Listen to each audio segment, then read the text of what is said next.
Yes. Why did the proposition fail? Why did the proposition fail? Well, first of all, I think that the proposition had enough stuff, scary stuff, to scare off a few percentage of people who would normally have voted for it. Like the stuff about smoking with people under 21. If Richard had developed more of a relationship with the community as a whole, you know, and the proponents had developed more of it, and had the community feel that they were participating in it rather than placing it there for the community to, you know, do you want the spaghetti? I happen to be one of those people who I didn't particularly like the platter, and I didn't campaign for it in terms of when it became a, when it was gathering signatures.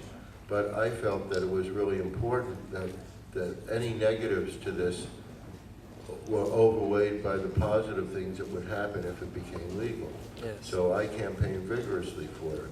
And I felt that it did have enough outs in it. That is, that it, that the legislature could change it and make it a better piece of legislation. That was okay. But the other thing is that we did not realize that there would be opposition from just certain dispensary owners. And, you know, some of them heard the words of God, and God said, fuck the potheads.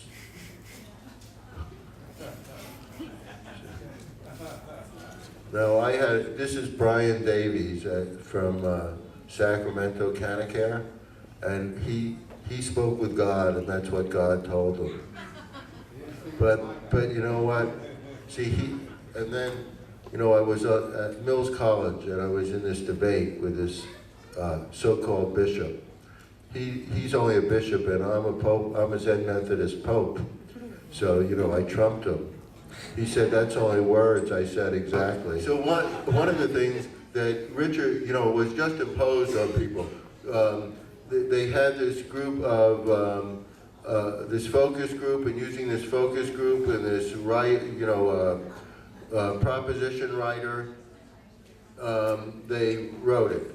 And I think some of it scared people, and I think some of it was greed, and like, you know, I go up to Humboldt on occasion, and what I've seen is that the people in Humboldt and the people in Mendocino, when you get to some of the farmers, they're deep farmers, and what I mean by deep farmers, they're very conservative. For instance, I go to a garden, and I said, oh, you started farming around 1983, right? He said, oh, how did you know that? And the reason I know it is he's farming the same way that the modern farm of 1983 looked like.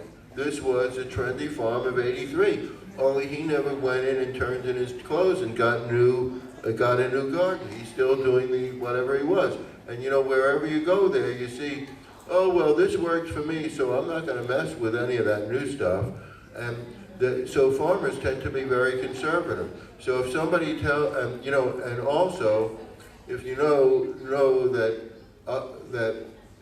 all of this marijuana that comes in late in the season just isn't as valuable, and so they feel that on the one hand there should be an appellation for Humboldt, and on the other hand they're really mad that people don't want to pay the price that they think that their pot is worth, and they think that the big city slickers are, you know, hurting the farmers, and they're going to be left out of it if it becomes legal.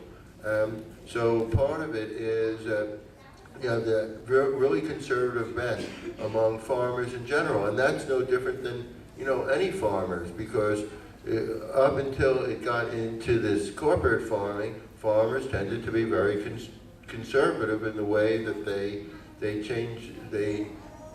develop, you know, they farm.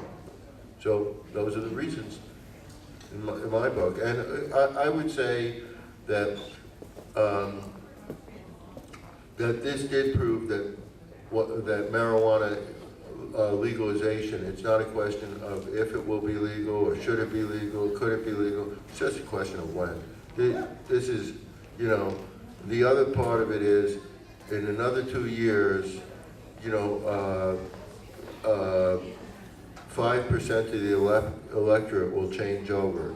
You know, a certain number of people die, new people come in. The new people, you know, the new people are going to tend to be more progressive than the older people. Yes.